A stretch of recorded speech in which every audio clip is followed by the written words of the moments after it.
For as long as people sailed the Atlantic, there was a stretch of water they whispered about a place where compasses spun, radios died, and ships never came home. They called it the Devil's Triangle. For centuries, sailors' logs and naval reports would mention it, a gap in the map where the normal rules of the sea seemed to break down. The stories weren't just campfire tales. They were official records, accounts from seasoned captains and hardened naval officers who couldn't explain what they'd seen or what they'd lost. Captain Reyes first heard the stories from his grandfather. The old man was a Navy pilot, sharp and steady, but one memory always put a shadow in his eyes.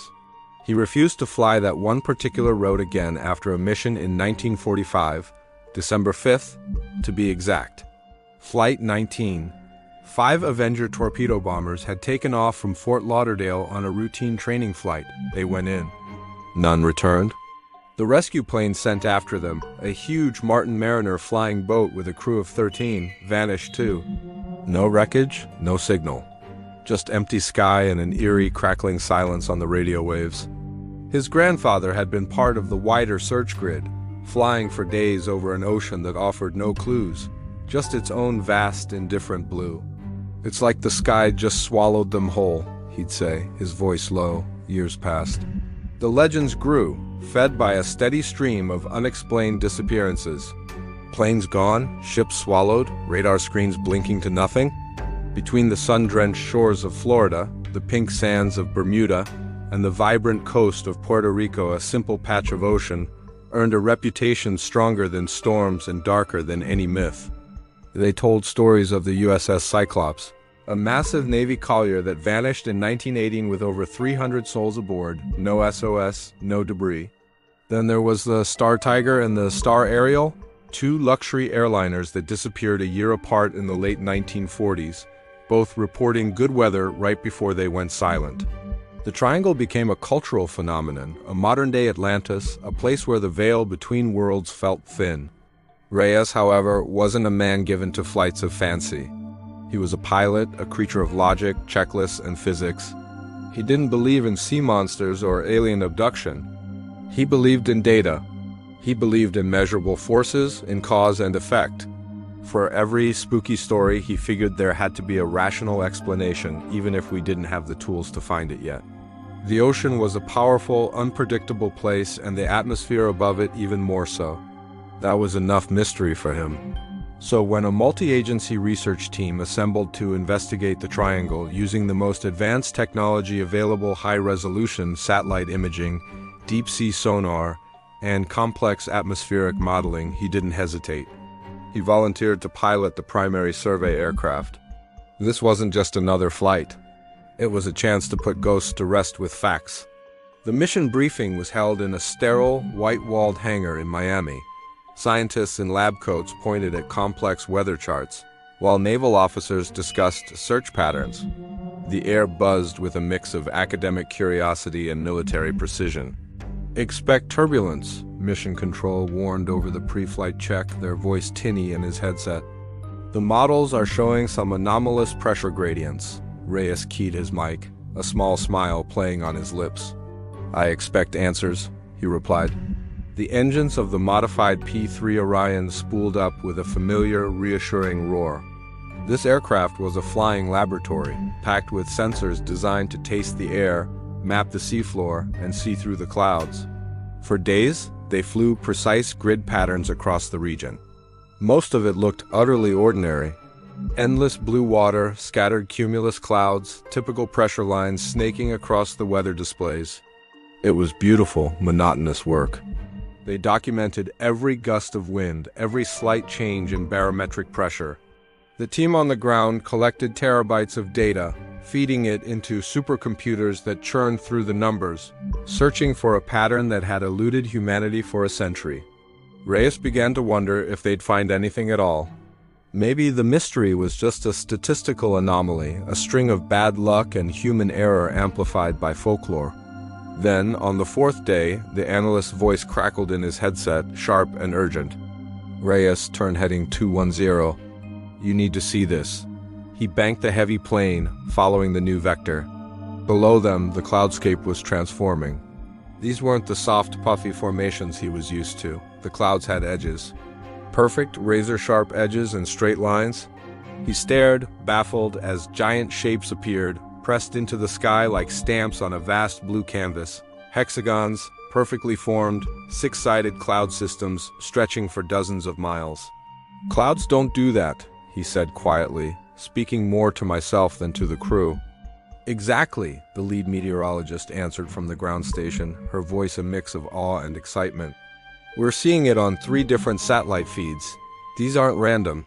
They're organized structures," on a screen beside Reyes. Satellite overlays popped up, showing multiple hexagonal systems forming in a bizarre, repeating sequence. Each one was acting like a pressure chamber. Inside these giant shapes, the atmosphere was behaving in a way that defied conventional weather patterns. Air was being accelerated violently, channeled by unseen forces, then bursting downward in explosive, focused downdrafts. The scientist's voice filled his ears again. "We're calling them air bombs. The simulations are running live beside your cockpit display." Reyes glanced at the projection. Numbers flashed, escalating rapidly. Wind speeds inside the bursts, 160 miles per hour. 170 higher. Projected wave heights on the ocean surface directly below, 40 feet. 45. Some models pushed past 50 feet. These weren't waves from a distant storm. They were instantaneous, monstrous towers of water created in seconds. "These bursts hit the ocean surface like hammer blows," the scientist explained, her voice steady but laced with the gravity of the discovery. "They create instant, localized, hurricane-force microbursts. A ship caught in the middle of one wouldn't have time to turn. It would be hit by a wall of wind and water from above. A small aircraft flying underneath wouldn't have enough lift left to fly. It would be swatted out of the sky." Reyes's mind flashed back to the stories. The missing cargo ship, the SSL Faro, which vanished in 2015 and was later found shattered on the seafloor. The small planes that never even sent a distress call. The cruiser that phoned for help, reporting that the weather had turned impossibly violent in a matter of minutes, then vanished from radar within 20 minutes. It wasn't monsters. It wasn't a portal to another dimension. It was weather uniquely organized and shaped into a brutally efficient weapon. The sky itself was the culprit. "Why hexagons?" Reyes asked, his pilot's mind needing to understand the mechanics, the fundamental geometry of the threat. There was a pause. "We're still studying the exact mechanism," came the reply. "The working theory involves a rare confluence of conditions. Specific temperature layers in the atmosphere, interacting with just the right amount of wind shear and thermal geometry from the warm Gulf Stream waters below. It's a rare phenomenon, but the triangle just happens to be one of the few places on Earth where the setup can repeat. It was a perfect storm, but not in the way people imagined. It was a geometric storm. As they flew along the edge of the vast cloud grid, the air around them suddenly grew heavy. Then turbulence punched the aircraft, hard a sudden, violent downward shove like an invisible fist slamming down on the fuselage. Warning alarms chirped frantically for a few seconds, then settled as he fought the controls.